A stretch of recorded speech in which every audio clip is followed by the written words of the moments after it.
Do mesmo modo que não é possível ao indivíduo, em qualquer condição em que se ache, falar correntemente uma língua que de todo ignore. Quando tais manifestações assim se produzem, não pode haver para elas outra interpretação racional senão a que admite a intervenção do morto, que afirma estar presente a ação medianímica. Devemos insistir no fato muito importante de o espírito comunicante não se haver limitado a identificar-se, escrevendo com a sua própria letra, mas de haver se esforçado para fornecer todas as provas cumulativas que, em tais circunstâncias, lícito era de esperar. Foi assim que de numerosos incidentes pessoais ignorados de todos os assistentes, passou prova memorável de identidade do estilo ou, para melhor dizer, dos dois estilos que lhe foram característicos da personalidade literária, para chegar à prova, de todas mais concludente, de fazer emergir do que então escrevia a sua personalidade intelectual e moral, personalidade complexa, estranha, inimitável. Por último, mais recentemente, culminou na prova, ditando ao médium uma comédia inteira, em 4 atos, enchendo de admiração quantos a leram, já pelos seus característicos literários, já pela concordância perfeita com o teatro do mesmo autor, quer na forma cheia de vivacidade, quer no estilo epigramático que infundia às personagens. Os espíritas, pois, apresentaram, mais uma vez, admirável conjunto de provas cumulativas e convergentes, para a confirmação da sua tese, enquanto os seus antagonistas se limitam em apresentar hipóteses explicativas apenas, em absoluto contraste com a multiplicidade de fatos que deveriam esclarecer. Sobre eles, portanto, continua a pesar o onus probandi, enquanto não apresentarem argumentos e fatos que nos possam indicar novo caminho. Continuaremos a trilhar o que nos tem sido apontado pelos processos de análise comparada e da convergência de provas. 10. Fenômenos de desdobramento fluídico ou bilocação no momento da morte, terceira categoria. Passemos agora à categoria dos fenômenos espíritas, enumerados acima, em que estão inscritos os fenômenos de bilocação no momento pré-agônico. Dela não se ocupa a Sudre de modo especial, limitando-se a fazer-lhe alusões indiretas, ou melhor, a subentendê-la, quando passa pelos fenômenos vizinhos aos da exteriorização da sensibilidade e da consequente formação de uma dupla sensibilidade, que o Coronel de Roxas teria conseguido fotografar. Faz também alusão à hipótese da existência de um corpo fluídico ou perispírito, que considera pura ilusão. Pags. 328 a 329. Todavia, um pouco mais adiante, modifica sensivelmente essa opinião, diante do embaraço intempestivo que lhe trazem algumas manifestações metapsíquicas, inexplicáveis pela prosopopese e metagnomia.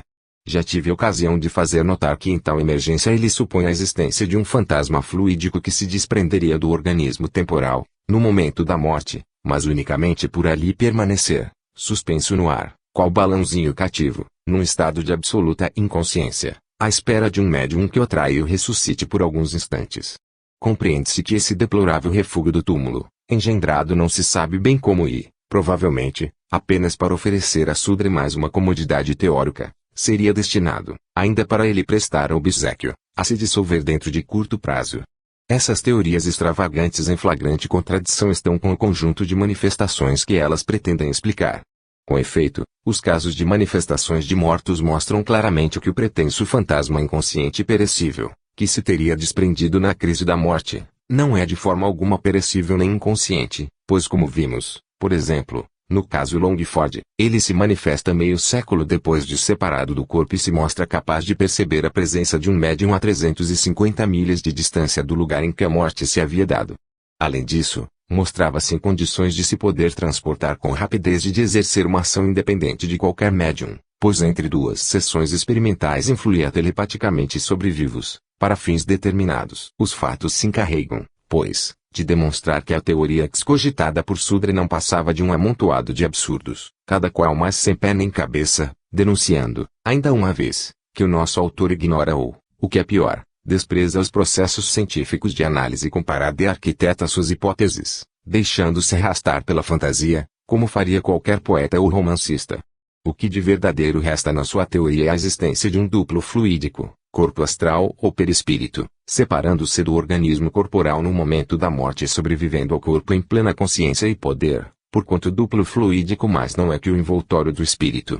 Publiquei uma extensa monografia sobre os fenômenos de bilocação nos Análises de Ciências Psíquicas, 1911, onde examino a gênese desses fenômenos, a sua evolução e finalidade.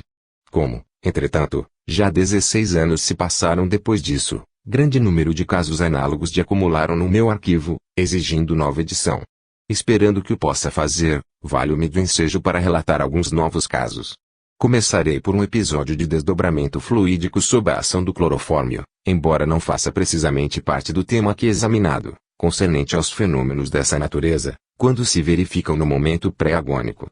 Pareceu-me oportuno aqui citá-lo, a título de introdução, tanto mais quanto os casos de desdobramento fluídico nos cloroforminados são frequentes e de grande significação. A Sra. Edith Archdale, conhecida autora de livros sobre viagens e explorações africanas, narra o incidente pessoal que se segue, em carta dirigida ao diretor do LID, 1916, pág. 119, a experiência de Sir Arthur Conan Doyle, referente a um seu filhinho que, em estado de delírio, viu o que se passava em outro quarto, é semelhante ao que comigo, pessoalmente, se passou, quando, em Joanesburg, África do Sul, me submeti à ação do clorofórmio para a extração de um dente. Cada vez que o dentista de mim se aproximava com o boticão, eu lhe dizia, ainda não estou dormindo, e o dentista, naturalmente, administrava-me nova dose de narcótico. De repente vi-me em pé ao lado da cadeira sobre a qual jazia o meu corpo e senti vivo desejo de não mais nele integrar-me. Esforcei-me, pois, em pedir mais e mais clorofórmio, com o fim deliberado de me fazer matar. Disse-me o dentista que, de fato, cada vez que ele se dispunha a fazer a extração, eu repetia, mais clorofórmio. Acabou ele por não mais me poder atender, renunciando a extrair-me o dente, naquele momento. Pouco depois, encontrei-me de novo no meu corpo despertei. Transportaram-me, então, para um outro quarto, colocaram-me numa espreguiçadeira, alta de algumas polegadas apenas, um médico, chamado, administrou-me novamente o clorofórmio e procederam à extração. Mas, durante a operação, coisas verdadeiramente extraordinárias comigo se passaram. Achava-me fora do corpo, suspensa no ar, perfeitamente cônscia da grande mudança que em mim se havia dado. E o que de mais interessante houve foi que notei subitamente possuir reminiscências que se estendiam por séculos. Vibrante, exultei, embora soubesse não estar morta e ter de voltar dentro em pouco ao meu corpo, pensava na grande nova a comunicar e na necessidade, portanto, de me não esquecer do que se estava passando. Mas comecei a sentir-me forçada a tomar contato com o corpo e nele fui penetrando, aos poucos, por meio de impulsos sucessivos, em cada um dos quais me ia esquecendo, em parte, daquilo que havia visto e aprendido. Aguardando o meu despertar, dentista e médico se puseram à janela. Sentia-me apenas parcialmente dentro de meu corpo. Foi então que me dirigi aos dois profissionais, dizendo-lhes, olhar para essa senhora inglesa, assentada com o seu criado Caffre, em um carrinho puxado por dois cães. Ambos têm as pernas envolvidas por uma mesma manta. Detesto semelhantes familiaridades, mormente com criados indígenas. O dentista e o médico, surpresos, voltaram-se para mim e viram que eu continuava deitada na espreguiçadeira que, como já fiz notar, era baixa, sendo, por isso, de todo impossível pudesse ver o que se passava na rua. O gabinete dentário se achava situado no último andar do prédio, cuja construção não permitia daí se pudesse olhar para a rua sem se ter de debruçar bastante a janela. Foi o que ambos fizeram e então viram o carrinho puxado por cães, com a senhora inglesa dentro, ao lado do criado Caffre, ambos com as pernas envolvidas pelo mesmo manto de viagem. Volveram-se então para mim e constataram que eu permanecia ainda em estado de inconsciência. Acabava, entretanto, de descrever qualquer coisa, que os meus olhos bem fechados não haviam certamente podido ver, mormente na posição e lugar em que eu estava. Depois dessa ocorrência, não mais duvidei do futuro no além. Pela ação do clorofórmio, minha personalidade espiritual foi momentaneamente libertada dos liames corporais e se achou no meio que espera depois da crise a que chamamos morte. Tive a prova, portanto, de que não morremos.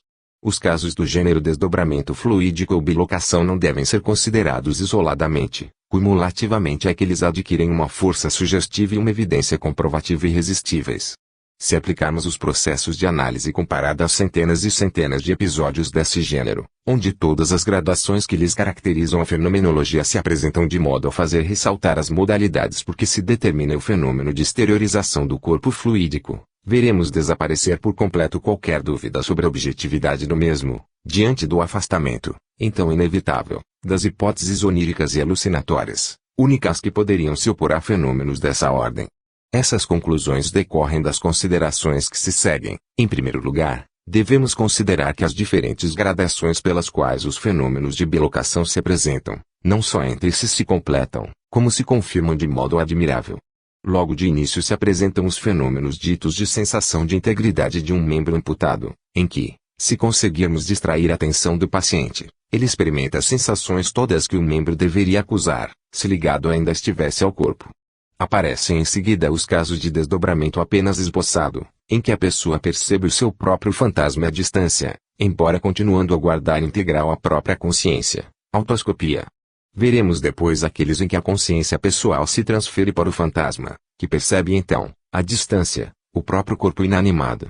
Seguem-se os casos de desdobramento durante o sono natural, o sono provocado, a síncope e a come, ainda aqueles em que o fantasma desdobrado de um vivo adormecido é percebido por terceiros e, finalmente, os casos em que o fenômeno de desdobramento fluídico se produz no leito de morte e é percebido por sensitivos e os em que o fantasma desdobrado no leito de morte é percebido coletivamente por todos os assistentes.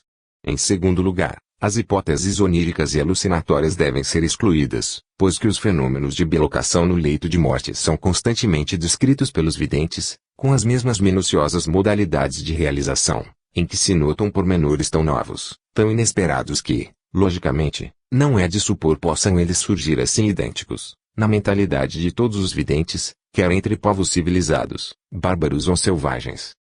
Em terceiro, porque se obtém experimentalmente fotografias de fantasmas, desdobramentos de vivos, Coronel de Rochas, Professor Strali, etc., e fotografias do mesmo fenômeno no leito de morte. No caso seguinte, o desdobramento fluídico no leito de morte é visto apenas na sua fase inicial, mas é percebido, coletivamente, por 8 pessoas que não possuíam as faculdades de evidência. Destaco de Lead, 1922, pág. 182.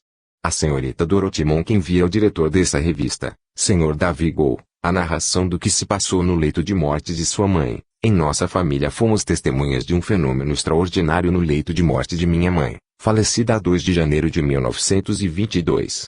Esse fenômeno nos impressionou profundamente, pelo que, ansiosamente, vimos pedir-nos esclareça com a sua experiência.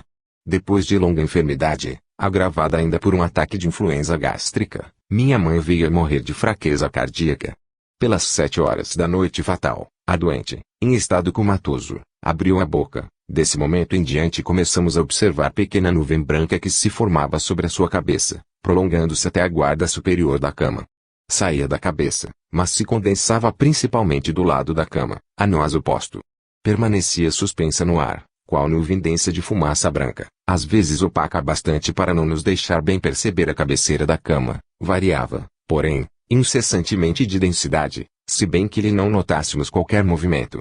Minhas 5 irmãs estavam presentes e todas víamos esse estranho fenômeno. Meu irmão e meu cunhado chegaram mais tarde, mas ainda há tempo de poderem observá-lo também. Uma luminosidade azul difundia-se ao redor e, de tempos em tempos, percebiam-se vivas centelhas de cor amarelada. Notamos que o maxilar inferior da moribunda continuava a abrir-se lentamente. Durante algumas horas o fenômeno não se modificou sensivelmente, apenas uma espécie de auréola de raios amarelados apareceu circundando a cabeça da agonizante. Contamos 7 raios, que mudavam constantemente de comprimento, variando entre 12 e 20 polegadas. Por volta de meia-noite, tudo desapareceu, embora o falecimento só se viesse a dar às 7h30 da manhã. Às 6 horas e pouco, uma das minhas irmãs, que repousava em outro quarto, ouviu uma voz dizer-lhe, ainda 1 hora de vida, ainda 1 hora. Levantou-se muito impressionada e veio assistir aos últimos momentos de nossa mãe, que exalou o último suspiro, de fato, 1 hora e 2 minutos após haver minha irmã ouvido a voz premonitória. Agradecemos a Deus haver nos permitido ver a partida de uma alma, poupando-nos a dor de um adeus definitivo. Este caso é teoricamente muito interessante, sob o ponto de vista probante, pois além de recente, foi imediatamente relatado pelas testemunhas. O diretor de Lead, Sr. Davi Gou, foi à casa da senhorita de Monk a fim de discutir com as testemunhas sobre o fenômeno que haviam presenciado. Não há, pois, dúvida alguma sobre a autenticidade absoluta do fato que, sob o ponto de vista teórico, é tanto mais importante quanto é de natureza coletiva, tendo sido observado por 8 pessoas, o que basta para eliminar a hipótese alucinatória. Como vimos, o fenômeno acima de desdobramento fluídico foi incompleto, o que reclama alguns esclarecimentos.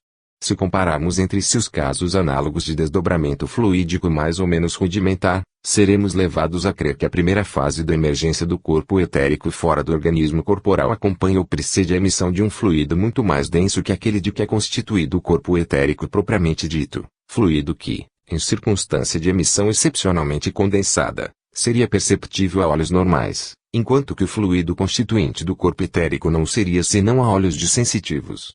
Tratar-se-ia, em suma, da emissão inicial de uma coisa semelhante ao fluido ódico de Reichenbach, fluido vitalizador do sistema nervoso e a que a vidente de Prevost chamava, com efeito, espírito dos nervos. A esse respeito chamarei a atenção sobre a concordância muito significativa entre as considerações que acabo de fazer e as explicações que os sonâmbulos do século passado forneciam aos seus magnetizadores sobre a natureza tríplice da personalidade humana, espírito, corpo etérico, fantasma ódico, embora sob denominações diversas. Não será, penso, de todo inútil citar alguns trechos das revelações que nesse sentido fizeram. Servirão, quando mais não seja, para esclarecer consideravelmente as ideias daqueles que se interessam pela questão. Eis os termos pelos quais a sonâmbula de Werner, pastor luterano de Beckelsberg, sobre o Reno, 1840, se exprimia a respeito. O espírito, de si mesmo divino e eterno, tirando sua origem de Deus, é a vida da alma, leia-se do corpo etérico, e é a alma que confere personalidade ao espírito, que o circunscreve e o completa. É por assim dizer o corpo do espírito, sendo portanto suscetível de com ele se espiritualizar ou de ali sobrepor-se, degradando-se e materializando-se cada vez mais.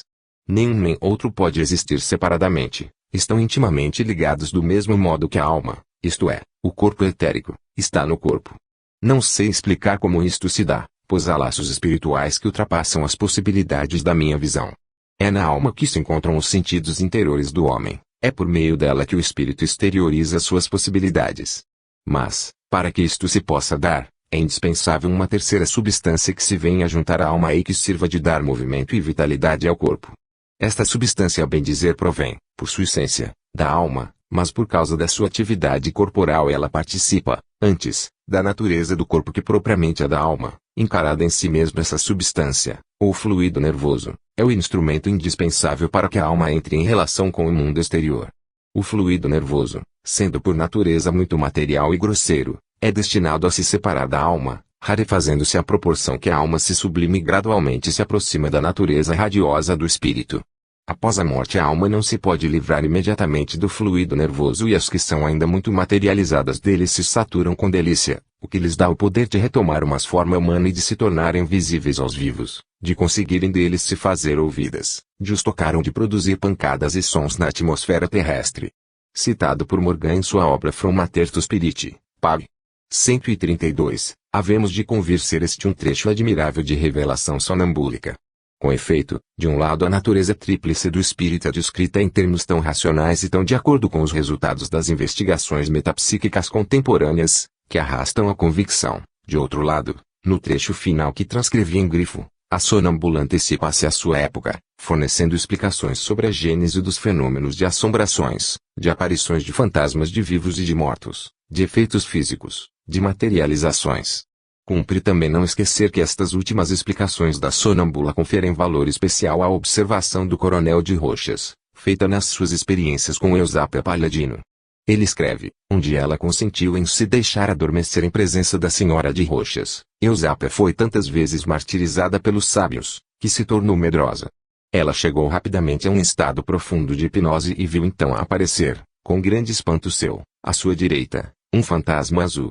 Perguntei-lhe se era John. Respondeu-me que não, mas que era aquilo de que John se servia. Depois, encheu-se de pavor e pediu-me que a fizesse despertar, o que fiz, lamentando profundamente não poder prosseguir na pesquisa dessa ordem de fenômenos. A de Rochas, l'exteriorisation de la motricité, pag. 17. Devemos notar que o experimentador havia feito a Eusápia uma pergunta formulada de maneira a sugerir antes uma resposta afirmativa, enquanto que Eusápia lhe respondeu no sentido negativo e o fez em termos que aquele não esperava, o que não pode deixar de excluir a hipótese autossugestiva e sugestiva. Lembro ainda que a resposta da paciente, segundo a qual John se servia de seu fantasma ódico para produzir os fenômenos físicos, está de inteiro acordo com as explicações fornecidas a este respeito pela sonâmbula do pastor Werner, e também com as declarações da famosa vidente de Prevost, como vamos ver pelo que o Dr. Justin Kerner sobre ela escreve, relativamente ao espírito dos nervos ou princípio de vitalidade nervosa. Ela dizia que por meio dessa substância a alma entrava em relação com o corpo e o corpo com o mundo. Por esse intermediário, os espíritos que se acham em uma esfera média são colocados em condições de atrair esses materiais atmosféricos que lhes conferem o poder de se fazer ouvir dos vivos, de interromper as leis de gravidade ou de mover objetos inertes.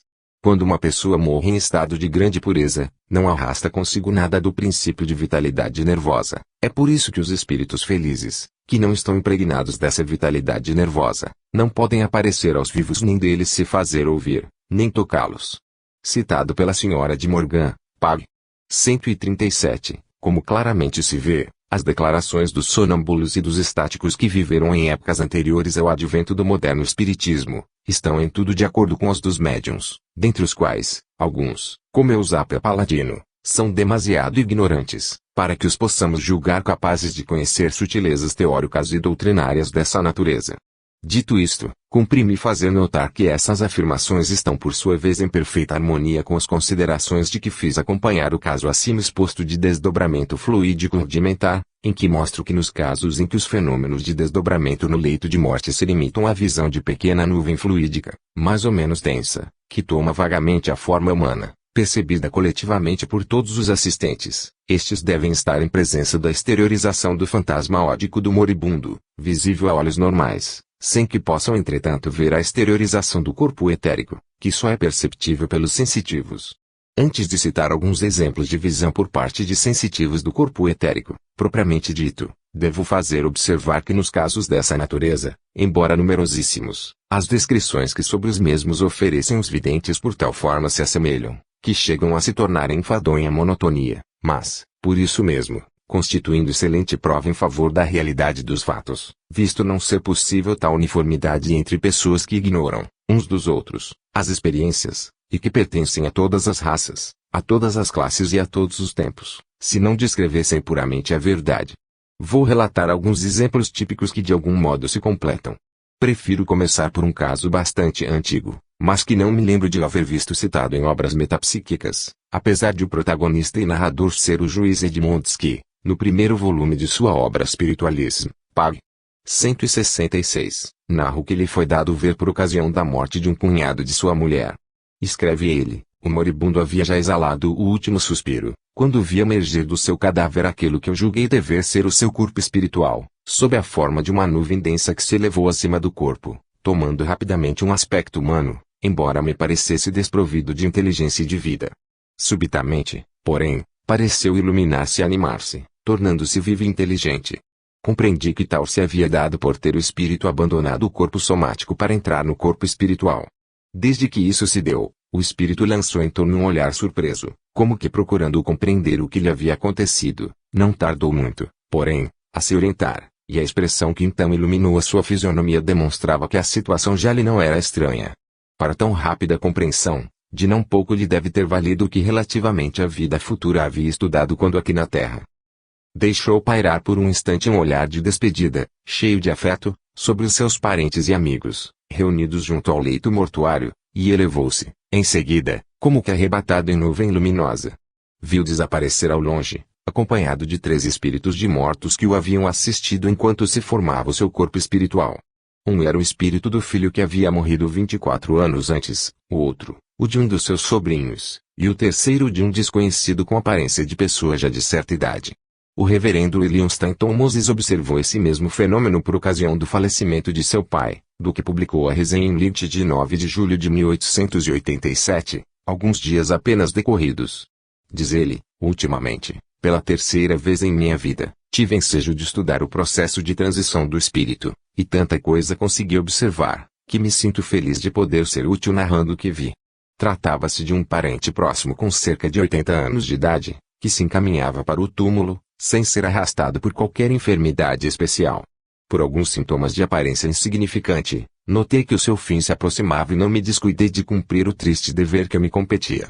Auxiliado pelos meus sentidos espirituais, Não me foi difícil perceber que ao redor dele e sobre ele se reunia a aura luminosa com a qual o espírito deveria constituir o seu corpo espiritual, e anotando que essa aura aumentava rapidamente de volume e densidade, apresentando contínuas variações para mais ou para menos, de acordo com as oscilações que experimentava a vitalidade do moribundo. Dado-me foi ainda verificar que, às vezes, um simples alimento ingerido ou mesmo um influxo magnético desprendido de alguém que se aproximava era o bastante para animar momentaneamente o corpo, parecendo determinar um revigoramento dos laços que prendiam o espírito a este, o que se ia refletir na aura, imprimindo-lhe movimento semelhante ao de fluxo e refluxo. Observei o fenômeno durante 12 dias e 12 noites e, embora ao 7º dia o corpo desse mostras evidentes de dissolução iminente, essa flutuação maravilhosa de vitalidade espiritual, em via de se exteriorizar, persistia sem mudança. A cor da aura, pelo contrário, se havia modificado, além de ir tomando forma mais ou menos definida, à medida que o momento se aproximava da libertação do espírito. Somente 24 horas antes do falecimento, quando já o corpo jazia inerte, com as mãos cruzadas que sobre o peito, foi que vi aparecerem os espíritos guias, que se aproximaram do moribundo e sem qualquer esforço ajudaram o espírito a se desprender do corpo esgotado. Ao mesmo tempo em que isso se dava, os assistentes constatavam a morte do corpo. É possível que assim fosse. Com efeito, o pulso e o coração não davam mais sinal de vida, a respiração não mais embaçava o espelho, mas os cordões magnéticos ligavam ainda o espírito ao corpo e assim permaneceram durante 86 horas. Estou bem certo de que, se durante esse tempo, dentro de condições favoráveis, uma vontade forte houvesse agido no sentido de compelir o espírito a voltar ao corpo, a ressurreição de Lázaro ter-se-ia repetido. Os cordões afinal se romperam e os traços do defunto, nos quais até então se liam os sofrimentos curtidos, serenaram completamente, tomando uma expressão inefável de paz e de descanso. Nos números de julho a agosto, 1924, da Revue Spirit, tive ocasião de narrar o caso teoricamente muito importante da Sra. Joyce Neal, sensitiva de educação e cultura superiores, que uma reviravolta da sorte obrigou a ganhar a vida exercendo a profissão de nurse, enfermeira diplomada. Durante mais de 20 anos observou ela o fenômeno de exteriorização do corpo etérico no leito de morte de inúmeros moribundos, a que teve de assistir, constatando, ao mesmo tempo, a presença de espíritos de mortos que acorriam pressurosos para assistirem na hora suprema seus parentes e amigos. A Sra. Neal teve a primeira visão desse gênero junto ao leito de morte de uma de suas amigas, alguns anos antes de se dedicar à profissão de enfermeira. Dessa visão, a título de exemplo, transcrevo a segunda parte. Diz ela, encontrava-me em casa de Maggie, havia 3 ou 4 dias, quando uma noite foi ela acometida de crise súbita e terrível, que a fez expirar nos meus braços, antes que o médico tivesse tido o tempo de chegar. Era o primeiro caso de morte a que eu assistia. Logo que o coração de Maggie cessou de bater, eu vi distintamente alguma coisa parecida com o vapor que se desprende de uma vasilha em ebulição, elevar-se do seu corpo, parar um pouco acima dele e ir se condensando em uma figura semelhante à de minha amiga. Esta forma, a princípio muito vaga, tomou, aos poucos, contornos mais precisos até se tornar inconfundível. Estava envolvida em uma espécie de véu branco, com reflexos de pérola, sob o qual as formas ressaltavam nitidamente. A fisionomia era da minha amiga, mas radiante e sem qualquer vestígio dos espasmos sofridos durante a rápida agonia. Quando mais tarde tive de fazer-me enfermeira, profissão em que permaneci durante 20 anos, tive ocasião de observar a morte de numerosas pessoas, podendo constantemente observar essa condensação da forma etérica por sobre o corpo dos moribundos, forma sempre semelhante àquela de que se desprendia e que, apenas condensada, me desaparecia das vistas. Te ministrei ao Fangeus, Pag. 17, pouco mais adiante, acrescenta, depois que abandonei o hospital para dedicar-me à assistência particular, não mais vi morrer um só dos meus doentes sem perceber a sua cabeceira uma diversas formas angélicas acorridas para receber o espírito, a fim de levá-lo à sua nova morada pelas esferas. Pag. 42, como vemos, todas as descrições dividentes, relativas aos fenômenos de bilocação no leito de morte, concordam entre si em todos os pormenores, mas aqui basta assinalemos a grande importância teórica dos tais detalhes fundamentais nos quais estão todos também de acordo e que são, a exteriorização, proveniente do corpo do moribundo, de uma substância, semelhante ao vapor, que se condensa e paira sobre o mesmo, tomando-lhe a forma e o aspecto, a vitalização e animação desta forma, logo que a vida se apaga no organismo corporal, a intervenção de entidades, geralmente familiares e amigos do moribundo, que vêm assistir o espírito na crise suprema. A eloquência demonstrativa, o sentido espiritualista, desses fatos ressalta com tal evidência que me parece não ser necessário mais insistir sobre o ponto. Chamarei apenas atenção para o valor especial que eles conferem à famosa resposta que a personalidade medianímica de George Pelion deu ao Dr. Hodgson por intermédio da Sra. Piper. Não acreditava, diz ele, na sobrevivência da alma. Esta crença estava fora daquilo que a minha inteligência podia conceber. Hoje pergunto a mim mesmo como me foi possível dela duvidar. Temos um duplo etérico do corpo físico, que persiste, sem qualquer alteração, depois da dissolução do corpo. Esta resposta é admirável pela simplicidade com que resolve o importante problema da sobrevivência e a afirmação que nela se contém pode ser demonstrada experimentalmente, graças aos fenômenos de desdobramento fluídico no leito de morte, cuja verificação se dá também entre os povos selvagens, que o constatam nas suas diversas fases de realização, pelos seus videntes, que as descrevem de modo idêntico àquele por que o fazem os nossos videntes. Eis como um missionário, de volta do arquipélago de Tahiti, Polinésia, descreve as crenças dos aborígenes, nesse sentido. No momento da morte, escreve ele, eles pensam que a alma se retira para a cabeça, para daí sair e sofrer um longo e gradual processo de reabsorção em Deus, do qual dimana. É curioso e interessante que os tahitianos creiam na saída de uma substância real que tomaria a forma humana. São levados a nisto crer pelo que dizem alguns dentre eles, dotados de evidência, que afirmam que desde que o moribundo deixa de respirar, uma espécie de vapor se desprende da cabeça e se condensa a pequena distância sobre o corpo, ao qual fica ligado por meio de um cordão formado da mesma substância. Essa substância cresce então, aumenta consideravelmente de volume e toma os traços do corpo do qual sai. Quando, enfim, este se torna gelado e inerte, o cordão se dissolve e a alma, então livre, voa no meio de mensageiros invisíveis que parecem assisti-la. Metapsychical Magazine, outubro, 1896. As observações dos aborígenes tahitianos coincidem, como se vê, de um modo impressionante, nos seus mínimos detalhes, com as descrições dos videntes europeus, sobre o processo de separação do corpo etérico e do corpo somático. Mas não é tudo, como entre os povos civilizados, os videntes entre os selvagens constatam também a presença de mensageiros espirituais, que intervêm, assistindo o espírito do moribundo no período da crise suprema. Não há como negar o alto valor científico dessa maravilhosa concordância, tanto mais quanto é tão pouco provável que os selvagens tenham vindo beber essa crença entre os povos civilizados, que em sua quase totalidade não se preocupam de tais fenômenos, como que os povos civilizados tenham ido entre aqueles buscá-la. Temos, pois, de reconhecer que os videntes dos dois lados descrevem um fenômeno objetivo e muito real, o que não pode deixar de nos levar a concluir favoravelmente sobre a existência objetiva dos fenômenos de desdobramento fluídico, com as consequências que disto decorrem.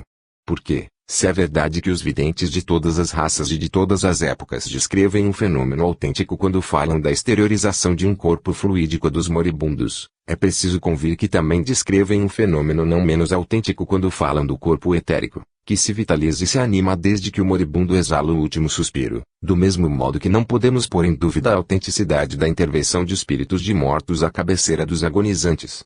Quando a ciência oficial houver, pois, reconhecido como coisa definitivamente demonstrada a existência dos fenômenos de bilocação no leito de morte, sobre o que já não pode haver dúvidas, visto fatos serem fatos, nesse dia ter-se-á experimentalmente demonstrado a existência e a sobrevivência da alma, mesmo fora dos fenômenos metapsíquicos e espíritas propriamente ditos.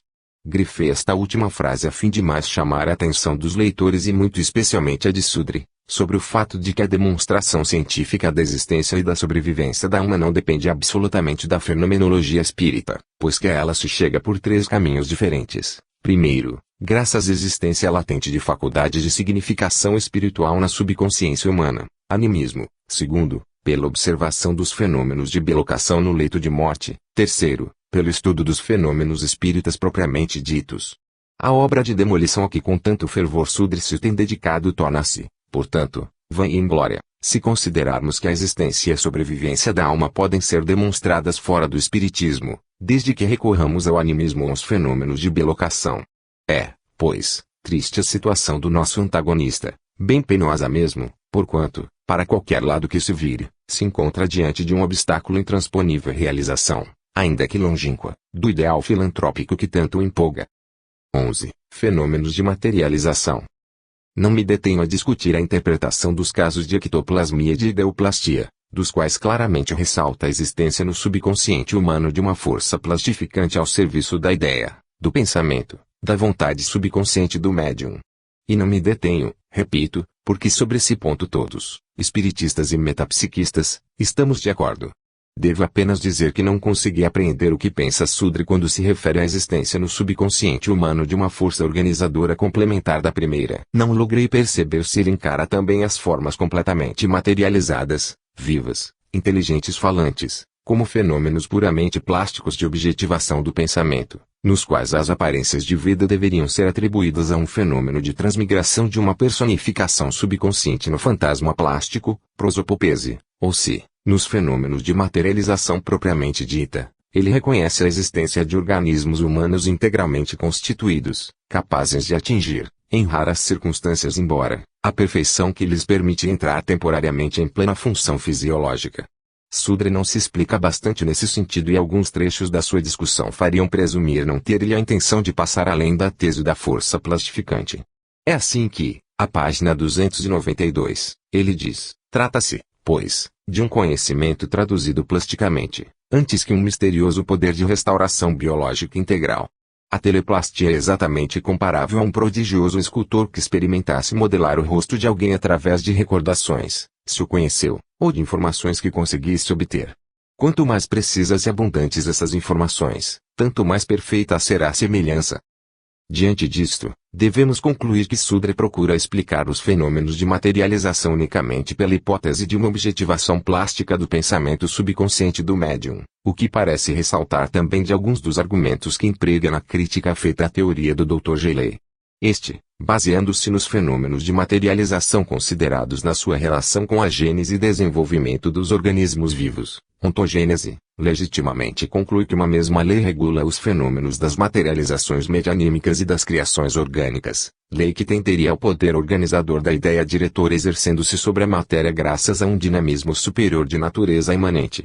Sudre, erradamente a meu ver, contesta que uma só lei rege as duas ordens de fenômenos e, na argumentação que produzem apoio do seu ponto de vista, figura o trecho que se segue, elas apresentam lacunas incompatíveis com as funções fisiológicas. Nunca se viu uma mão agitar-se no espaço com veias e artérias que não tem para onde conduzir o sangue, completamente independente de um corpo do qual é um membro. Essas mãos, sem dúvida, e em geral todas as outras formas, têm aparências de vida, mas são apenas aparências. As figuras de cera de um museu anatômico têm também a aparência da realidade e denunciariam vida se um artista engenhoso tivesse o segredo de fazer delas autômatos perfeitos. Ora, as produções teleplásticas lembram mais tais autômatos do que propriamente formas vivas.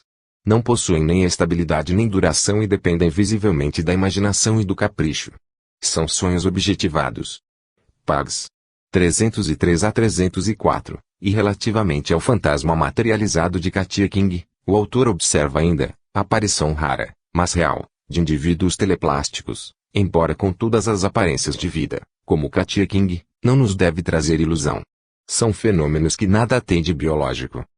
Tudo demonstra que Sudre tende realmente a uma explicação puramente plástica dos fenômenos de materialização, excluindo a existência de uma força organizadora a serviço da ideia. Essa exclusão ser-lhe-ia de fato muito cômoda na sua crítica à teoria do Dr. Gelley e mais cômoda ainda para sua tese anti-espírita, se tivermos em conta que, se os fenômenos de materialização fossem todos redutíveis a simples episódios de plastificação do pensamento, combinados com um fenômeno de personificação subconsciente objetivado, prosopopese, deveríamos então excluir toda a possibilidade de que nos fenômenos de completa materialização se pudessem encontrar circunstâncias em que a força organizadora tivesse origem estranha ao médium e aos assistentes. Diante disto e na dúvida se Sudre, no que concerne aos fenômenos de materialização, deseja realmente parar na hipótese de plastificação, negando a existência de uma força organizadora, não posso deixar de lembrar-lhe que, se é verdade que as mãos materializadas, quando se apresentam isoladas no espaço, não podem possuir veias e artérias irrigadas pelo sangue, visto estarem separadas de qualquer corpo, não é menos verdade que não encaramos apenas estes casos, mas também aqueles em que se verificam fenômenos de materialização de formas humanas completas, vivas, inteligentes e falantes. E neste estudo parece demonstrar que as funções fisiológicas essenciais nelas se exercem normalmente. Crookes conta ter escutado, por diversas vezes, as pulsações do coração de Katia King, circunstância de fato muito importante, graças à qual é lícito inferir que, se o coração batia, é que o sangue devia circular nas artérias desse corpo bem materializado, que constituía, portanto, um organismo vivo e perfeitamente conformado. Não é fácil, pois, interpretar as estranhas afirmações de Sudra referentes à aparição rara, mas real, de indivíduos teleplásticos que, embora com todas as aparências de vida, como Katia King, não nos devem trazer ilusão. São fenômenos que nada têm de biológico. Mas por que, perguntamos, esse convite a não nos deixarmos iludir a respeito da natureza biológica de Katia King? Todos os organismos vivos pertencem à biologia. É claro não ser ela produto da ontogênese, mas é certo também não ter Sudra com aquela sua frase querido referir-se a este ponto. Se assim fosse, a sua descoberta empanaria a reputação do velho e glorioso Lapalice. Mas que poderá então ter ele querido dizer? Dir-se-ia ser intenção sua contestar seriamente em Katia King um corpo organizado, mas, diante da evidência dos fatos, essa pretensão de tal sorte seria absurda que eu não posso admiti-la e prefiro crer que, precisando safar-se da situação em que coloca o fantasma materializado de Katia King, não teve remédio senão lançar mão do primeiro recurso encontrado, que, como sempre, foi o de uma das suas frases já de nós tão conhecidas. Sobre a existência indubitável de uma força organizadora nos fenômenos de materialização, devo lembrar a Sudra que, relatando as experiências do professor Richetti, na Argélia, e referindo-se ao fantasma materializado de Biemboa, foi ele mesmo um dos que observaram, respirava como se vivo fosse de tal modo que o professor Richetti conseguiu precipitado branco de carbonato, fazendo que ele respirasse dentro de um copo em que se encontrava água de barita. Ora, se o fantasma respirava é porque era dotado do sistema respiratório e circulatório e, por conseguinte, ainda nesse caso, tratava-se de um fantasma organizado e não plastificado. Compreende-se, pois, que os fenômenos de materialização se dividem em duas categorias especiais, sendo uma da outra complementar. A primeira compreendendo os provocados por uma força plastificante ao serviço do pensamento subconsciente do médium e que pode ser utilizada indiferentemente para materializar objetos inanimados, tanto como para reproduzir em efígie cabeças humanas chatas ou em relevo. A segunda, que se refere aos fenômenos provenientes de uma força organizadora a que se devem atribuir as materializações de membros, de cabeças normalmente conformadas e de organismos humanos mais ou menos integralmente constituídos. Voltando a Sudra, verifico que, seja qual for a sua opinião sobre as objetivações plásticas e as criações orgânicas, ele acaba por concluir que, por meio da ideoplastia combinada com a prosopopese e metagnomia, se conseguem fartamente explicar os fenômenos de materialização. Ele o afirma nos termos seguintes: é, pois, lógico que todos os fenômenos de materialização dependem desta causa, desde os objetos inanimados, desde a vestimenta dos fantasmas até os fantasmas mais completos. A semelhança que estes últimos podem apresentar com pessoas que viveram, provém da lembrança do paciente ou dos assistentes. É um fenômeno de criptomnesia, seguido de uma objetivação. Assim resolve Sudra o importante problema com uma simplicidade de meios espantosa. Suas afirmações conclusivas, sendo literalmente gratuitas, não passam de expressões desprovidas de qualquer sentido, demonstram que o autor não se preocupou de modo algum em aplicar os processos de análise comparada aos fenômenos que discute. Resta-me apenas provar, fundado nos fatos, que tudo concorre para demonstrar que as formas completamente materializadas não são meras criações plásticas, mas criações orgânicas e que os processos de análise comparada forçam a conclusão de que muitas vezes a ideia diretora, ou a vontade em ação, de que provém, é completamente estranha ao médium e aos assistentes, o que por completo exclui as hipóteses combinadas da ideoplastia, da prosopopese, da criptomnesia, da criptestesia e da metagnomia, de todo insuficientes para explicar os fatos. Começarei pelo caso clássico de Katia King. Não há quem não o conheça, abster-me-ei, portanto, de narrá-lo.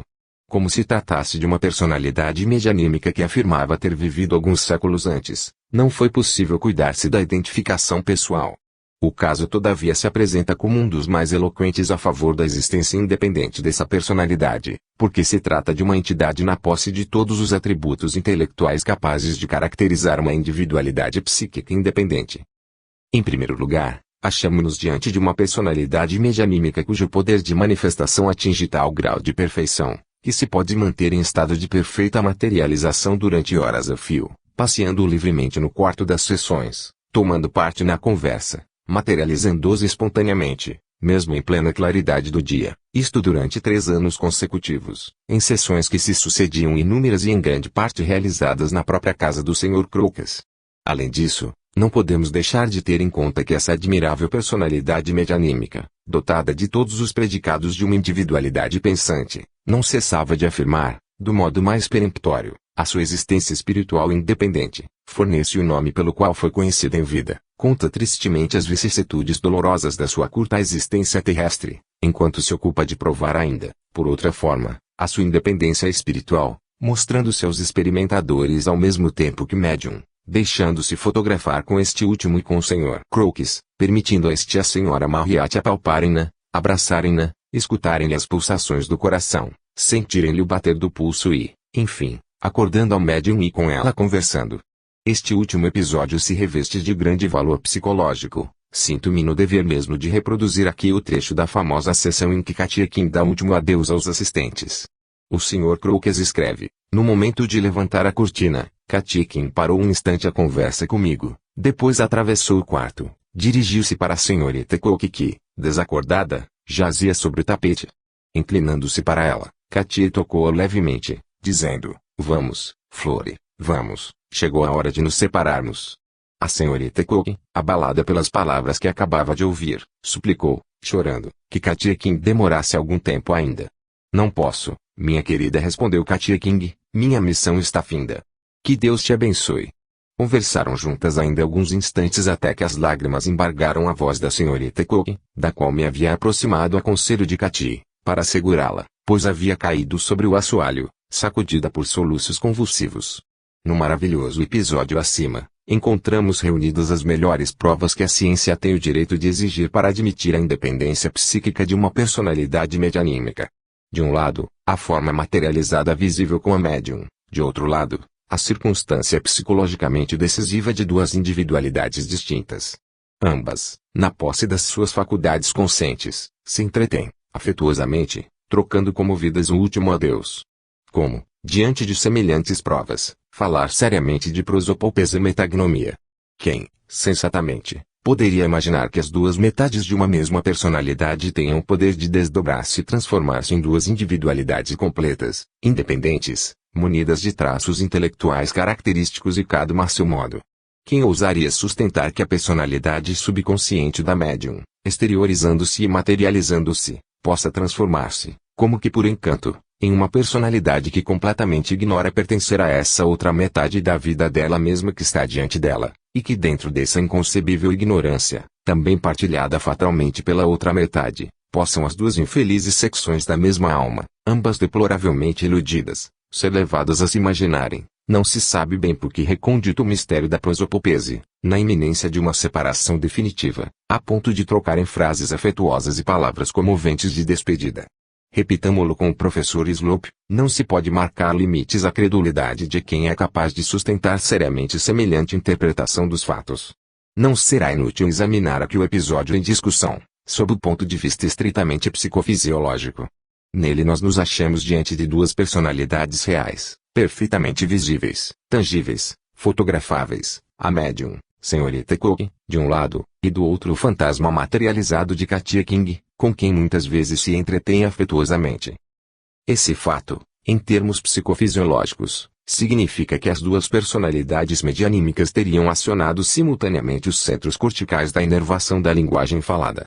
O fim do seu encontro e o assunto dos seus diálogos constituíam um pensamento angustioso da separação definitiva que se tornava iminente, ocasionando que as lágrimas da médium sucedessem ao testemunho comovedor de afeição, manifestado pela personalidade materializada.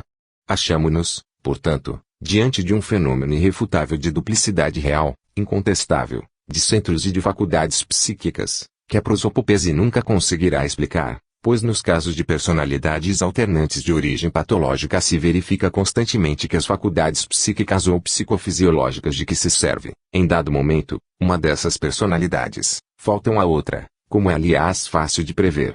Em reforço dessa tese, parece-me oportuno acrescentar que a personalidade de Katia King, longe de se entregar passivamente aos desejos sempre formulados mentalmente ou de viva voz pelos assistentes, longe de refletir automaticamente a vontade da médium ou do Sr. Crocus, ela age como entende, aconselha, exorta, censura, Recusa-se, não raro, a responder a perguntas indiscretas e, quando alguém a interrogar sobre as causas da sua reaparição na Terra, responde que a sua volta atende aos deveres de uma missão, a necessidade de uma expiação, constituindo para ela um meio de progresso espiritual ulterior.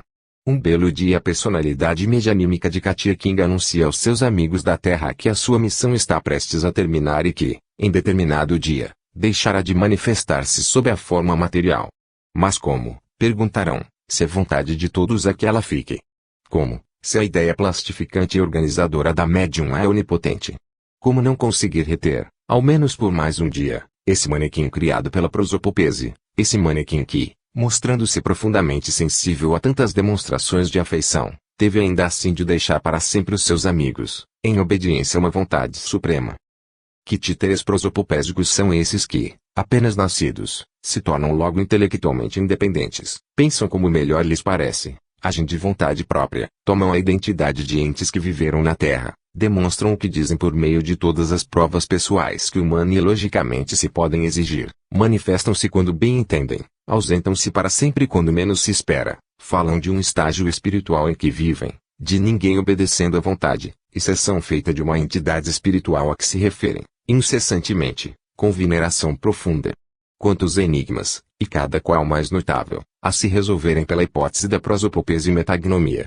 Faço alto momento para conceder ao meu contraditor tempo para se debater dentro dos gigantescos sofismas que arranjou a respeito e segundo os quais esses fenômenos nada têm de biológico, embora apareçam às vezes como perfeitamente semelhantes às criações da vida, pelo que se deveria concluir que, em geral, essas formas têm as aparências da vida, não passando, entretanto, de aparências, e, como consequência, a aparição rara mas real de indivíduos teleplásticos, com todos os característicos da vida, como Katia King, não devem trazer-nos ilusão.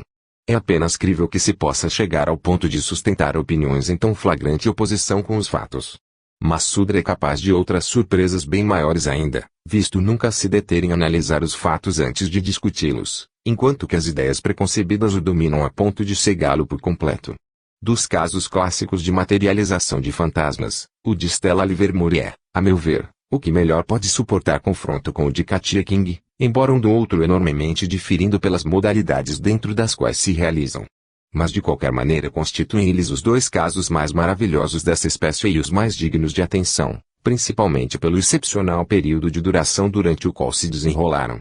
Somente, o caso de Stella Livermore, embora como o de Katia King familiar a todos os que se ocupam desses estudos, é relativamente muito menos conhecido nos detalhes de realização, porque todos os escritores que dele se têm ocupado vão beber informações na resumida exposição que dele fez Alexandre Aksakov, em Animismo e Espiritismo.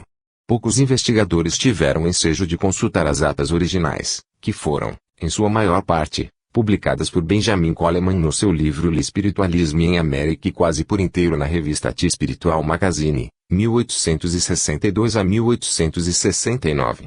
Esta última revista inseriu os facsímiles da letra medianímica de Stella em confronto com a de Stella Viva, número de novembro de 1862, tendo-se verificado a perfeita identidade das duas criaturas.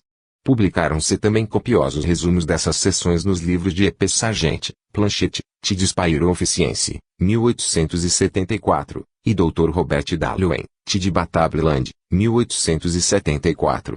O capítulo em que este último trata do assunto adquire importância probante especial, visto Dallouen, antes de dar-lhe publicidade, haver procurado o banqueiro Livermore, narrador protagonista dos fatos e submetido à sua revisão o capítulo que lhe dizia respeito, que depois foi ainda levado à apreciação de John F. Gray, outra testemunha ocular. Como resumo aparecido no livro de Aksakov não permite se forme qualquer ideia aproximada do valor teórico dessa maravilhosa série de experiências, vou alongar-me um pouco, transcrevendo os originais de Livermore. Para aqueles que completamente ignoram o caso, direi que Charles F. Livermore era um banqueiro muito conhecido em Nova York, que, em 1860, teve a infelicidade de perder a mulher. Um ano depois, séptico e inveterado embora, deixou-se seduzir pelo desejo de comunicar-se, se possível, com o espírito de sua mulher, dando início a uma série de sessões com a célebre médium Cat Fox. O processo de materialização do fantasma de Stella, nome este da morta, deu-se gradualmente, de modo que só na 43ª sessão estava ela em condições de se poder manifestar visivelmente.